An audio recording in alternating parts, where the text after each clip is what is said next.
Have you ever loved someone so quietly, for so long, that you forgot what your voice sounded like when it wasn't whispering around them? I used to think that silence was the safest place to hide a feeling, especially the kind of feeling that could change everything if spoken out loud. My name is May Carter. I'm 33. I draw for a living, mostly children's books, sometimes for clients who pay too little and expect too much. I live in a one-bedroom apartment above a coffee shop in Denver. It smells like burnt espresso and wet paint most days. It's not glamorous, but it's mine. Every morning, I walk past the mirror and tell myself I'm okay. Most days I even believe it. But then there are nights like tonight. Nights where something quiet inside me begs to be louder. Not for the world, just for one person. Nate Harlow. We met freshman year in college. He had this laugh that made the whole room turn. And I was always the one holding the camera, capturing it. For years, he's called me his ride or die. The one he vented to about breakups, dreams, his failures, and frustrations. He's dated models, a violinist, even a bartender who wrote poetry. I was always the friend, the safe one, the afterthought. But I loved him, in the kind of way that didn't demand to be loved back. I was the keeper of his secrets and the quiet holder of my own. And tonight, something inside me said, enough. Not because I wanted him to say it back, but because I needed to say it, even if only to myself. I didn't plan to send it. The message, I mean. It started as a way to breathe, like cracking open a window after sitting in a room that's been closed too long. I opened my notes app, typed without punctuation, no filter, no plan, just feeling. Nate, I know we've been friends for years. I know this might change things, but I've loved you. Quietly. Constantly. And maybe it's not love. Maybe it's just me wanting to be seen, just once by you. Not as your backup plan, not as your safety net. Just me. I stared at it for 20 minutes, then copied it, pasted it into a blank text bubble, typed his name. My thumb hovered over send. I wasn't going to do it, but something slipped. Literally. I dropped the phone. It hit the screen, and like fate, had been waiting, the message sent. My stomach dropped. I froze. Cold, sharp, like winter hitting skin straight from summer. I fumbled to unsend it. Too late. 10 minutes passed. Nothing. 15, I paced the apartment, heart pounding. Had I just ruined everything? Then my phone buzzed. Not from Nate. Unknown number. I think you sent this to the wrong person. But I read it. I hope that's okay. I blinked. Reread it 3 times. Wrong person? I checked the number. I hadn't messaged Nate. 1 digit off. I had sent my most honest truth to a stranger. Another buzz. I don't know you. But your words? They sound like someone who's been waiting a long time to be heard. Who was this? Why weren't they mocking me? Why did I feel safer with this unknown voice than I ever did with Nate? I typed back, sorry, that wasn't meant for you. Seconds later, maybe not, but I think I was meant to read it. I sat down on the floor, phone in hand, mind spinning, heart still. I didn't answer right away. His message just sat there, blinking at me like it was waiting to be let in. Maybe not, but I think I was meant to read it. Who says that? Not a scammer. Not a creep. Not someone who's playing games. Just someone listening. So I answered, sorry again. I didn't mean to unload on a stranger. A moment later, it didn't feel like unloading. It felt like honesty. That's rare. I hesitated. Something about the way he replied. It wasn't overly kind or rehearsed. It was quiet, measured, present. Do you always read messages meant for other people? I asked. Only when they feel like they're somehow also meant for me. That one hit harder than I expected. I looked around my living room. Everything suddenly felt too still, too familiar, like I'd been having conversations with the wrong people in the right places for too many years. So I asked, "What's your name?" There was a long pause. "E? Just E? For now." I should have ended it there. Logged off, gone to bed, filed the whole thing under random digital accident. But I didn't. "Well, I'm May." May. The name suits you. Soft, but not fragile. It wasn't flirting. It wasn't even charm. It was precise. Real. He didn't ask where I lived, what I looked like. He didn't send emojis or question marks stacked like demand. Just silence. Then, "Can I ask you something, May?" "Sure." What did you hope he'd say back? I didn't have an answer. Not a real one. I just stared at the message for a long time, wondering why someone I didn't know was making me feel more seen in 3 texts than Nate had in 3 years. I started typing, then backspaced, then typed again. Nothing, probably. I just needed to say it out loud somewhere. I get that. And for some reason, I believed him. I don't usually answer unknown numbers, not because I'm rude, because most things sent by mistake should stay that way. But that message, I read it once, then again, and then I just sat there, holding my phone like it was something fragile. It wasn't meant for me. I knew that instantly, but it didn't matter. It felt like walking past a door left slightly open. You're not supposed to look. But something about the way the light spills out, you do. Her words weren't perfect.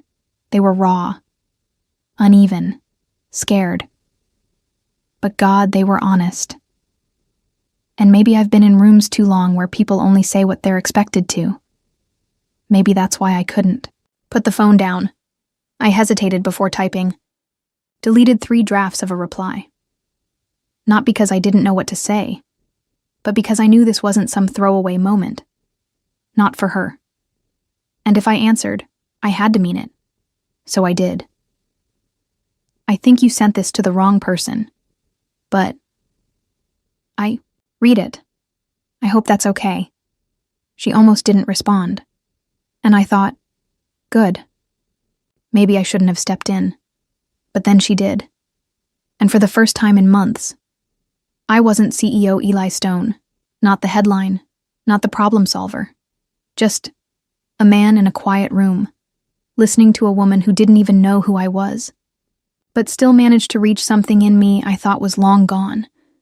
After that first night, I thought it was over. Just a strange moment in a stranger week. But the next night, my phone buzzed again. "What's something you wish someone asked you about?" I stared at the screen. No, hey. No small talk. Just a question. Direct, simple, disarming. I typed back, why I stopped drawing people. Then, I set the phone down, waited, regretted, until the reply came. "And why did you?" I told him the truth, that I once painted someone I loved, and they never even saw themselves in it. After that, the brush started to feel like betrayal. He didn't say that's sad, didn't rush to fix it. He just said, that makes sense. And that was all it took for me to keep going. That night, and the ones that followed, we talked about things we didn't tell other people. He told me about a noise that never left him after his father's funeral. The way grief hums under success, if you're not careful. I told him about my mother's cardigan, how I still sleep with it, even though it smells like old cotton and ghosts. No one judged. No one flinched. It became our ritual, just a message a night, sometimes 2. Never rushed, never forced. He never asked for a photo, never asked what I looked like. And that silence where those questions should have been, it made me feel safer than I'd felt in years, and maybe that's when it started. Not the love, but the remembering, that I still had things worth saying, and maybe someone worth saying them to. One night, maybe a week in, I almost asked him, what do you look like? Where do you live? The usual curiosity, but the question didn't feel right in my mouth. So instead, I asked, "Is it weird that I don't want to know who you are?" He replied almost instantly, "Actually, I think it's why this works. That was the night we made the only rule we ever really followed. No names, no photos, no real-world details. Not because we were hiding, but because, in some way, we were finally showing. The kind of showing that didn't depend on face value. That wasn't about the past, or the job, or the people who expected us to be something. Just the thoughts we didn't say out loud. The fears we filtered out of conversations with people who were too quick to reassure us. The versions of ourselves that weren't curated. We called it the in-between. Like we were living in a small space that didn't exist anywhere else. Not in our phones, not in real life, but somewhere suspended, untouched, unpressured. He said something I never forgot. "I don't know what you look like, but I've never seen someone clearer." I didn't answer right away, because something in me cracked. Not broke. Just softened. This wasn't love. Not yet. But it was the first time in a long time I didn't feel like I was auditioning for it. It happened in the middle of a conversation about music. He'd asked, "What song feels like you?" I paused, then sent one I hadn't listened to in years, a quiet piano track, no lyrics, just ache pressed into melody. He replied, "It sounds like longing, like someone waiting at a door that never opened." And just like that, I remembered, not the song, but the version of me that used to play it on loop, back when I still believed someone might wait at mine. I didn't reply right away, because something was happening, quietly, inside me.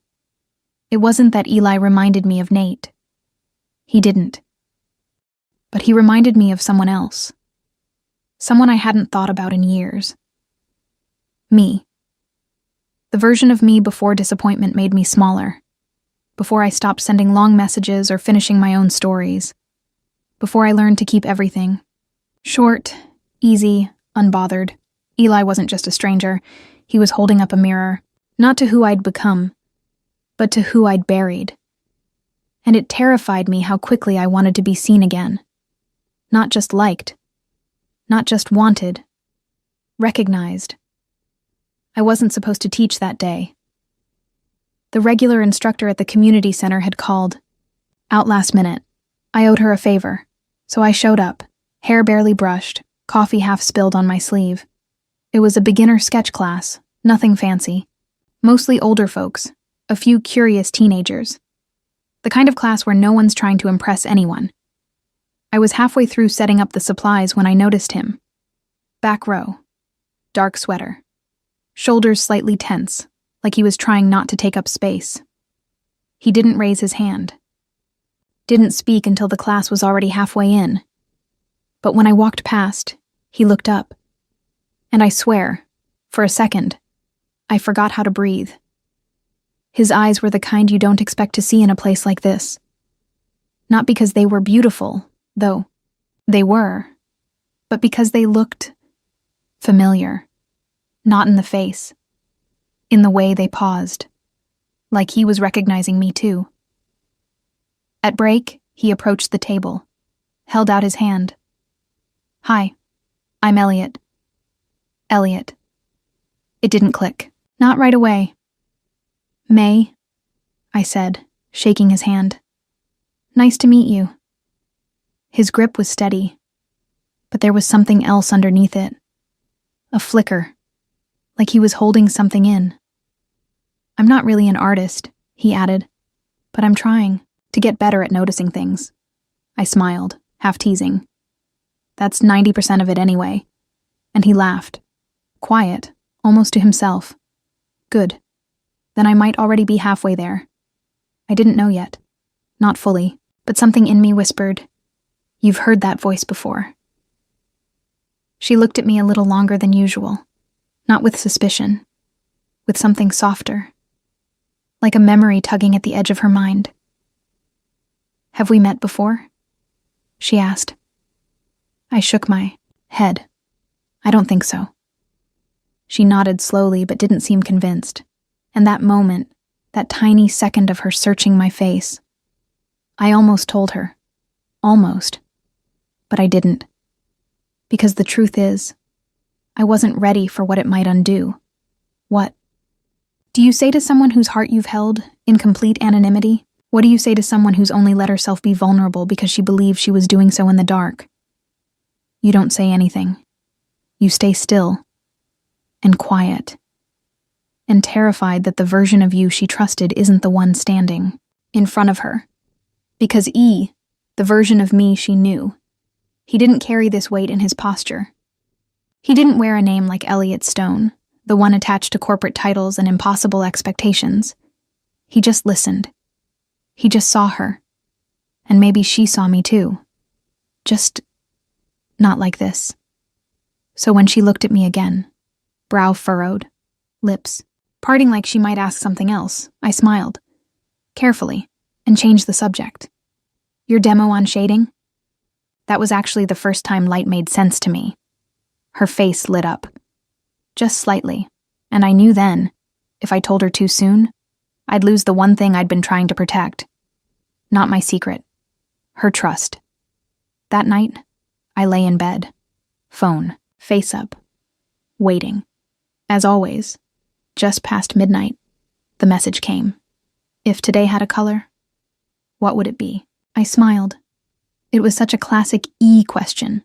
Poetic, unexpected, thoughtful. A soft gray, I typed back. The kind that makes you want to stay in bed, but not out of sadness.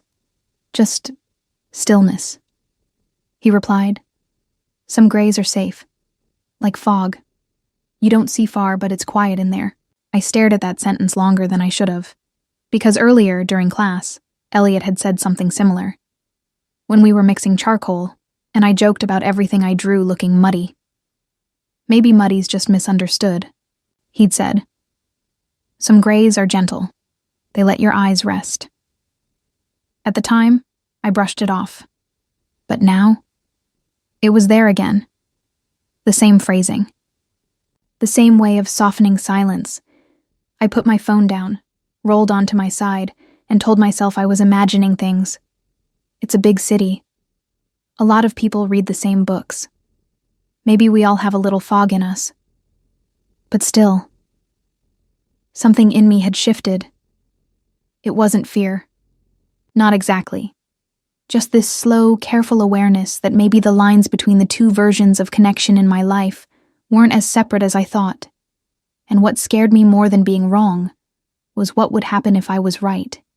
We didn't plan it. It just happened. I started staying a little longer after class. He started arriving a little earlier. He was quiet at first, still in the back row, still careful not to take too much space. But then one afternoon, when I forgot my thermos, he handed me a paper cup from the corner cafe. I guessed hazelnut.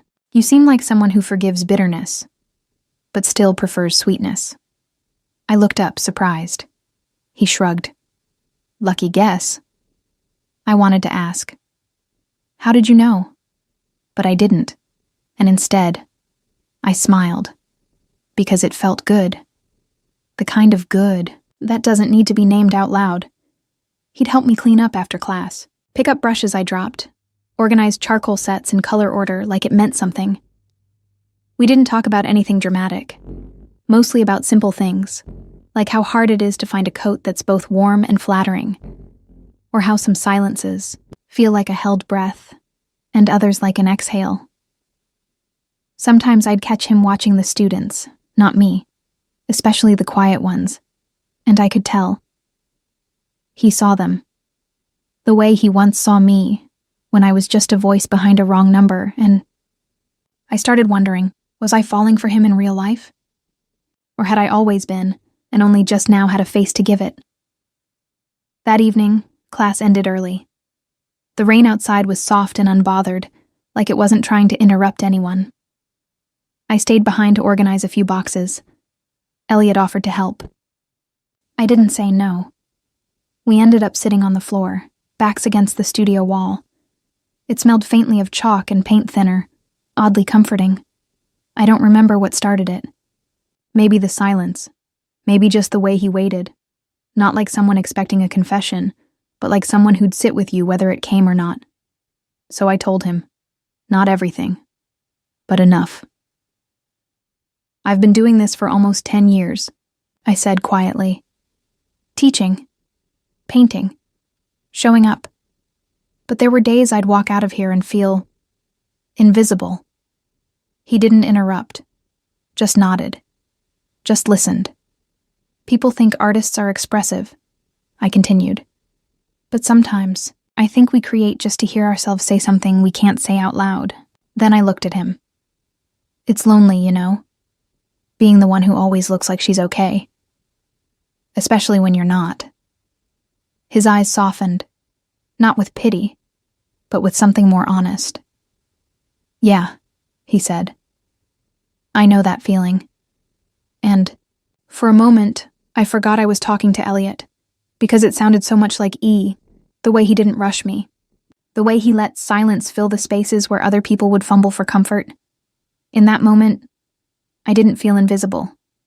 I felt heard. And maybe that was the first time I truly wanted to be seen. Some nights I couldn't sleep, not because of guilt, because of her. Her voice. Her stories. The way she opened up to me without asking for anything in return. She thought she was talking to Elliot. She had no idea I was E, that the person she'd trusted in the dark was the same man sitting next to her during daylight. And the more she told me about her father's silence, about how she used to fake being happy at gallery events just to make people comfortable, the more I realized she didn't just need someone to listen. She needed someone who could be real, and I wasn't. Not completely. Every moment I spent with her now felt like I was stealing something I hadn't earned. But here's the thing. If I told her the truth, I risked breaking everything. She'd never look at me the same way again. But if I didn't, I'd be lying to someone who finally made me feel like myself. It wasn't about pride anymore, or fear. It was about this impossible, stupid question that kept echoing in my chest. Do I deserve her trust if I built it under a false name? And worse, if I lose her, will I ever be honest again with anyone? I didn't have an answer. So, I did what cowards do. I stayed silent. For now. That night, I didn't expect him to text. We hadn't messaged in a few days. Our conversations had been shifting. Fewer questions, more pauses. Like we were both waiting for something to settle. Then, just after midnight, a single message came through. If someone wasn't who you thought they were, but everything they gave you still felt real, would it matter? I stared at the screen. Read it. Reread it. Was this a confession? A riddle? Or just one of his abstract late-night thoughts? But this one felt different. It wasn't poetic. It was trembling. I typed a reply, erased it, typed another, deleted that too. Finally, I just wrote, "Is there something you want to tell me?" No answer. Minutes passed, then half an hour. Then I put the phone down and turned off the lamp. But I didn't sleep, because that question didn't feel hypothetical. It felt close. Too close. Like someone had opened a door and was waiting to see if I'd step through or slam it shut. It was a normal morning. I was sipping cheap coffee, scrolling without really reading, just filling silence before heading to class. And then, I saw it, my name, my face. On a blog I didn't follow, headline bold and blinking on the homepage of an art publication. Anonymous Muse. Who's the woman seen with Sinclair heir Elliot Nash? I clicked before I could stop myself. There it was. A photo. Of me.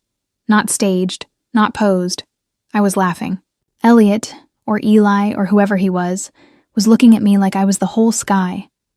We were outside the studio maybe 2 weeks ago. I didn't even know anyone was watching. The article wasn't cruel. If anything, it praised me, called me enigmatic, refreshingly low profile, suggested that I might be inspiring Elliot's mysterious return to the art world.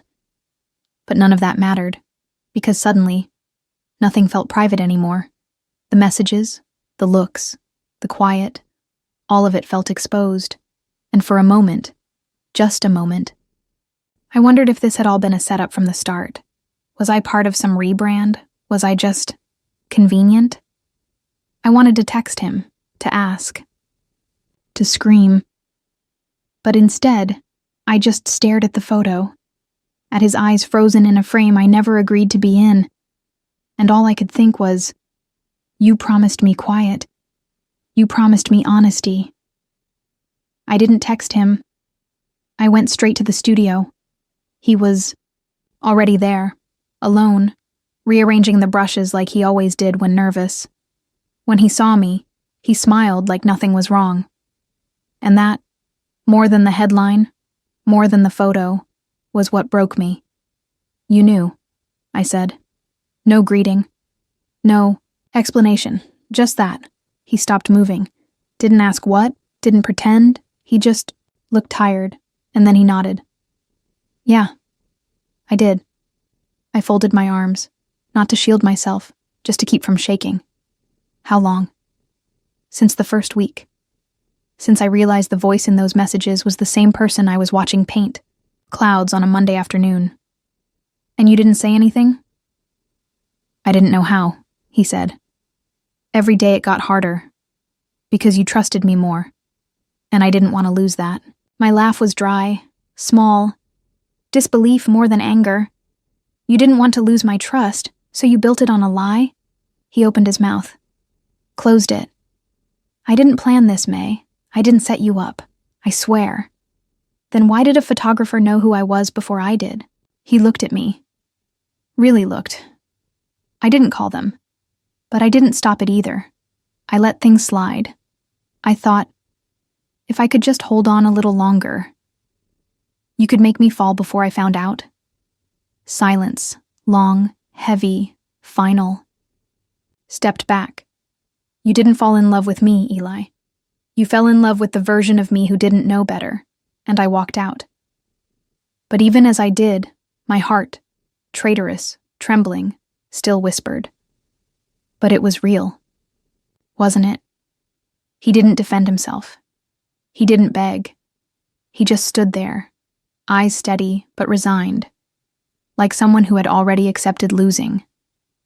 And that's when I saw it. That wasn't the face of someone who betrayed me. It was the face of someone who never really believed he could be chosen. I remembered the little things. How he always smiled like he didn't quite believe it was okay to. How he dodged questions about his past. How he flinched, just slightly, whenever I talked about people who made me feel not enough. Maybe I should have seen it sooner.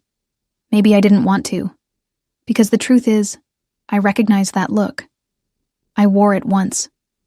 When I asked him why he lied, why he stayed, he only said one thing. "Because I didn't think you'd stay if you knew who I really was." That hit deeper than any deception. It wasn't manipulation. It wasn't strategy. It was fear. The kind that buries itself in you so long, you start thinking it's just part of your DNA. Like a child who's been left behind too many times and starts preparing for goodbye before the hello even finishes.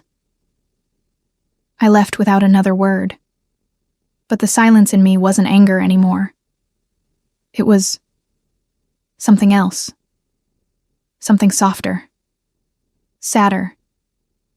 If someone never believed they were worthy of being loved, can you really blame them for trying to hold on to it any way they could? I didn't say anything else. No dramatic walk-off.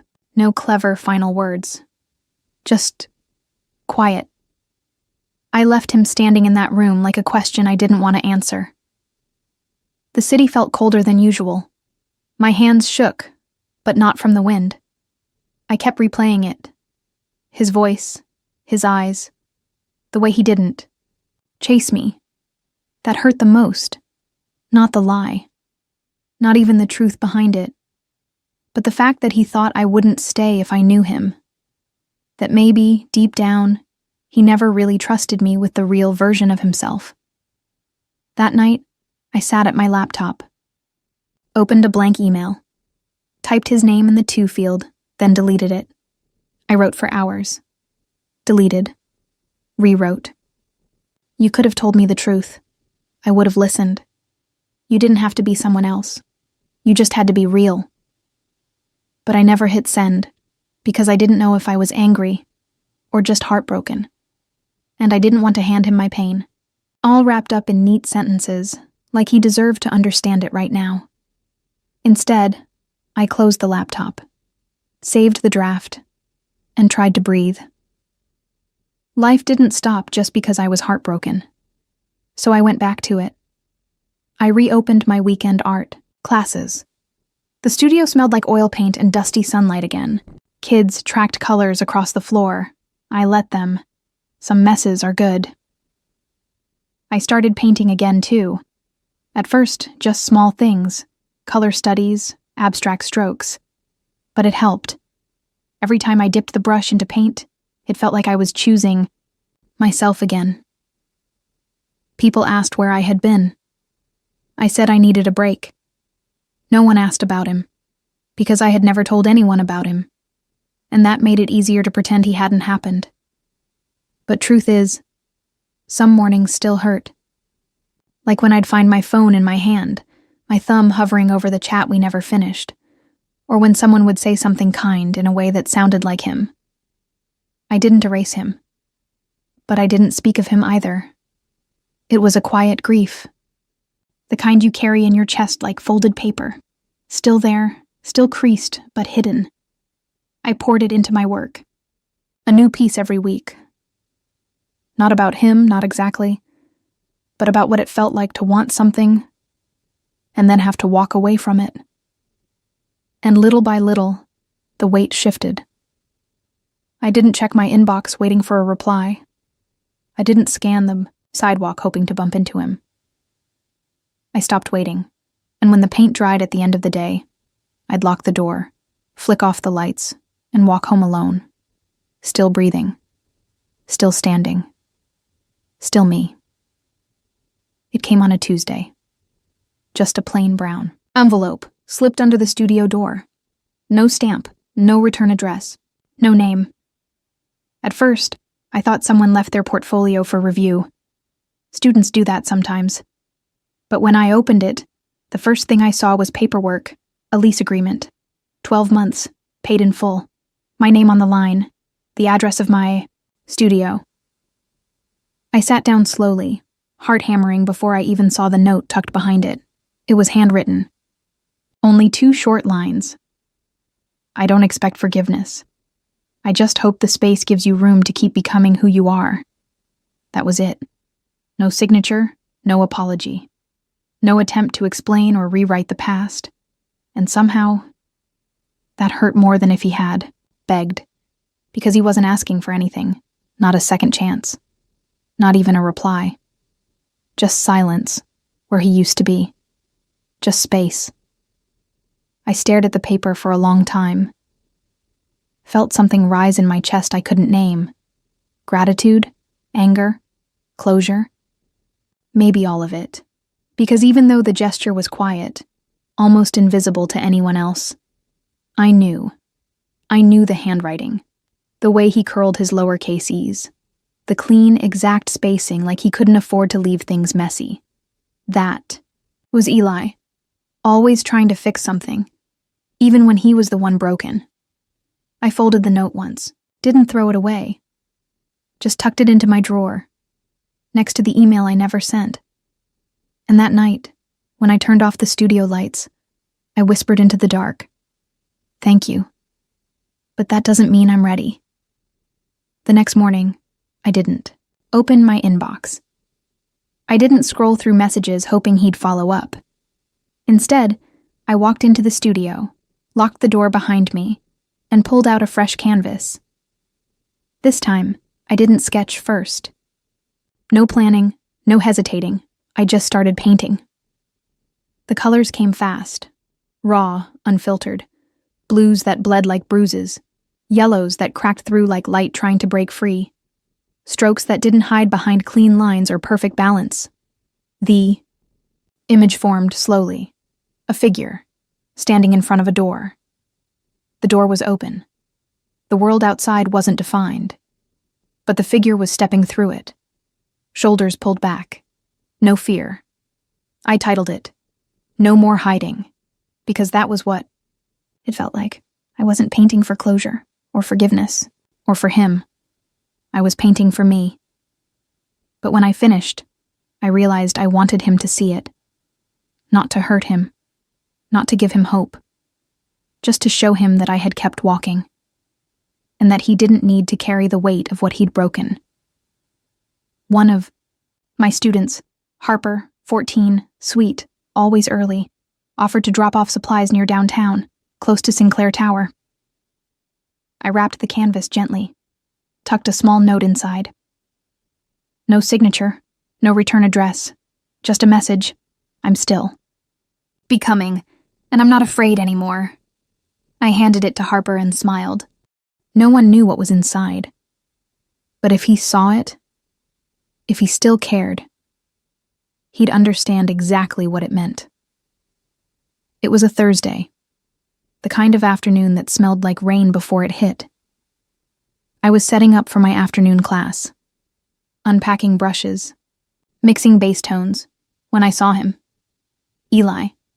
He stood just outside the glass door for a second, unsure. Then quietly he stepped in.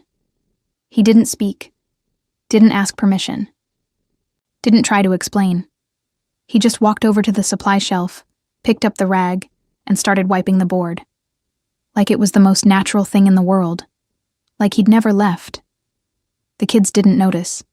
They were too busy chattering, smearing color across the paper like it was a race. But I saw every movement he made. How gently he picked up each paint cup. How he grouped the reds and yellows like he remembered how I liked it. How he didn't look at me once. It would have been easier if he had come in crying or apologizing or pretending none of it happened. But he didn't. He just showed up and moved like someone who was trying to earn their place without taking up space. I said nothing. Not because I wasn't feeling anything, but because I was feeling everything. Confusion, relief, annoyance. Something dangerously close to hope. When class started, he stayed in the back, sitting cross-legged beside the sink, quietly rinsing out jars. Letting the kids hand him messy palettes and splattered brushes, he smiled at them, not at me. And I realized something strange. He wasn't there for me this time. He was just there, present, useful, silent. And when the last child waved goodbye, when the room emptied into golden hour, he stood up, nodded at me, and walked out the door. Still no words. But something inside me whispered. Maybe some things don't start with grand gestures. Maybe they start again in silence. When the door clicked shut behind him, I stood there for a long moment, hands still damp from washing paint trays. No goodbye. No, please forgive me. Just his quiet presence. And then the absence again. Sat down in the back of the studio, where the late sunlight poured in across the floor like warm honey. And I thought, he didn't come to win me back. He didn't ask for anything. Not closure. Not even understanding. He just came, helped, cleaned up a mess he didn't create this time, and left. There was no performance, no manipulation, none of the quiet, practiced charm I remembered from our first messages. And oddly, that said more than any apology ever could, because it meant he wasn't trying to rewrite what happened. He knew the damage, and instead of asking to be forgiven, he was simply willing to stay near the mess without complaint. That night, I stayed late, wiping down the easels one by one, thinking about how long I had waited, not just for love, but for love that didn't come with pressure or noise. the kind that respected space and showed up without demand. Was I ready to let him back in? Not yet. But I wasn't angry anymore. That surprised me. I didn't feel rage in my chest. Only quiet. And sometimes, quiet means you're no longer fighting. You're just breathing. Maybe that was the beginning of peace. Not forgiveness. Not a reunion. Just the absence of war inside me.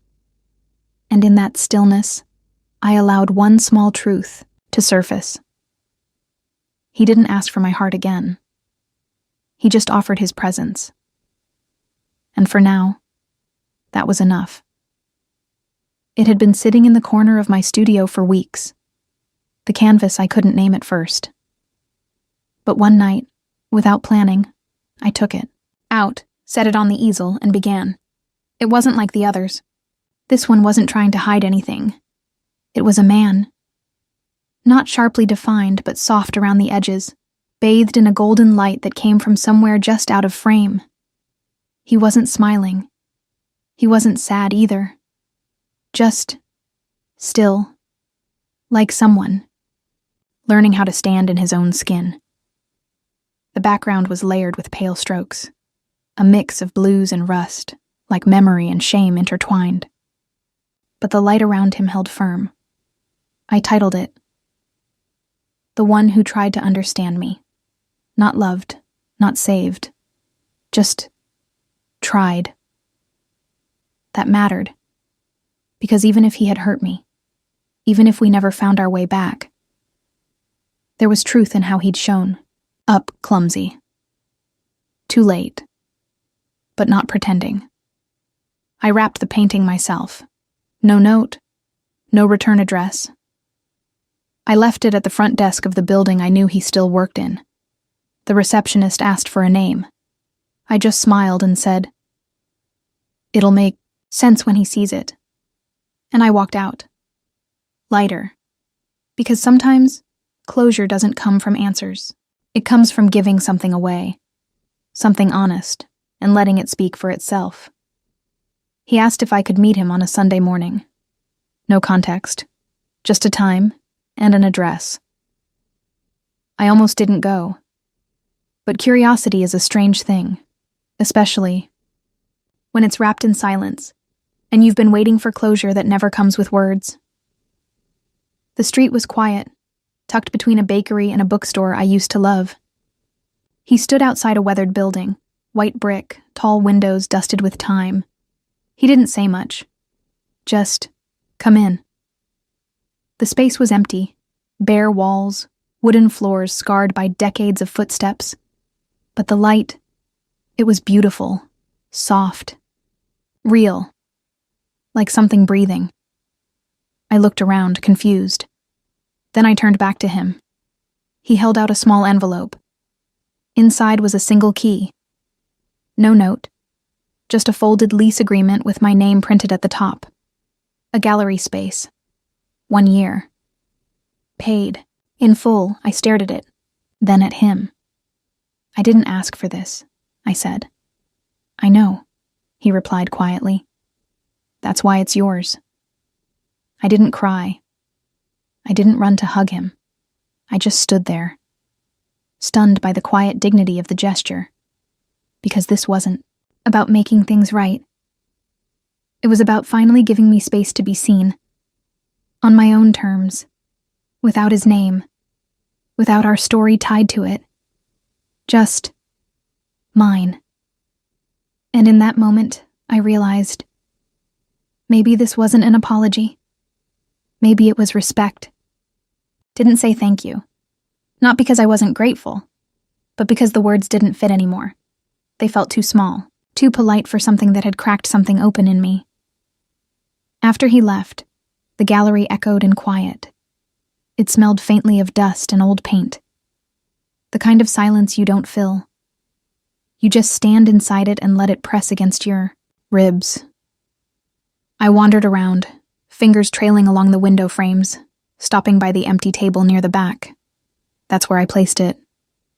The old phone, the one I'd used when we started messaging, back when he was just a stranger replying to the wrong number. back when his name wasn't Eli, back when mine wasn't a woman guarding every inch of herself. I hadn't used it in weeks. The battery was dead, but I had kept it, maybe out of habit, maybe out of memory. But now, I didn't need it anymore. Because that version of me, the one who whispered into a screen at midnight, she was fading. She wasn't broken, just finished, and that mattered. So I set it down gently on the wood, stepped back, didn't text, didn't call, just left it there, like closing the final page of a book that had already written the ending. And maybe, in some quiet way, that was my thank you. There was no press release.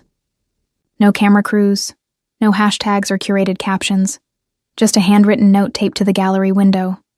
Open tonight, come as you are. And they did. Not in droves, not in high heels or suits, but in comfortable shoes, paint-stained aprons, old coats, people I'd taught, people who'd seen my work when it was still unfinished, people who'd seen me when I was still unfinished. A student I hadn't heard from in 3 years brought flowers. My old neighbor baked cinnamon cookies and whispered, "I knew you'd do it. I never doubted you." We didn't talk about Eli. No one asked, and somehow that felt like grace. The paintings hung quiet on the walls, nothing flashy, nothing loud, just color, emotion, pieces of me I wasn't ashamed of anymore. At the far end was the piece I thought I'd never show. Not hiding anymore. I'd rehung it hours before opening. Not because it was perfect, but because it was honest. A girl standing in the middle of a storm, hair wild, hands open, face turned toward the light, even if she didn't fully believe she deserved it yet. That was the story I wanted people to take home.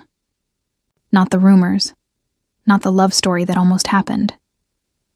Just this, that showing up is enough, that quiet survival is still survival, that healing doesn't always look like moving on. Sometimes it looks like staying. And for one night, in that little gallery that still smelled like fresh paint and cinnamon cookies, I stayed. That night, after everyone had gone, I sat alone in the gallery. The lights were still warm. The room smelled like paint and stories and maybe a little peace. He had come. I saw him. He didn't say a word. Just stood quietly in the far corner, eyes fixed on one painting. It wasn't the most colorful, or the biggest. But it was the one that held the truth. A figure in soft light, back turned slightly, as if walking toward something, not away. Title: The One Who Tried to Understand Me. I didn't go over, didn't interrupt his silence. I just let the moment be what it was. And later, when the last light was turned off, when the gallery felt like mine again, I pulled out my phone. For once, I didn't hesitate. No drafts, no edits. I typed, "You don't have to stand in the doorway anymore, if you still want to come in." And then I hit send. No wrong number, no secret name, no pretending, just me. And this time, I wasn't hiding behind a screen. I wasn't waiting for someone to guess how I felt. This time, I didn't ask if I'd be forgiven. I didn't ask for anything, except maybe a beginning. I used to think love had to be loud to matter. Big words, clear answers. Perfect timing, but real life rarely gives you that. Sometimes the most honest moments happen in silence. In what we don't say. In the things we write, but never send. I know because I did that. For years, I told myself it was safer to love quietly, to let things stay almost, to call it timing when really, I was just afraid. But here's what I've learned, and maybe it's the only thing that matters. Silence might protect you, but it won't free you. You don't have to shout to be heard, but you do have to speak, even if your voice shakes, even if the ending isn't neat or fair, because holding back doesn't make the pain smaller. It just makes it quieter. and sometimes quiet things hurt the most. So if there's something you're carrying, a truth, a letter, a version of you someone never got to meet, maybe it's time. Not to force a response, not to change anyone's mind, just to finally give yourself permission to let it go, or let it begin. And if you're wondering, does he deserve to be forgiven? Maybe that's not the right question. Maybe the real question is, do you deserve to move on without carrying the weight of silence any longer? Only you can answer that. But I hope you do, because loving out loud, even just once, is still better than never being known at all. If this story made you pause, even for a second, to remember someone, to forgive someone, or maybe just to see yourself a little clearer, hit like. And if you believe in stories that don't scream for attention but still stay with you, subscribe. We're building a quiet corner here, and there's always room for you.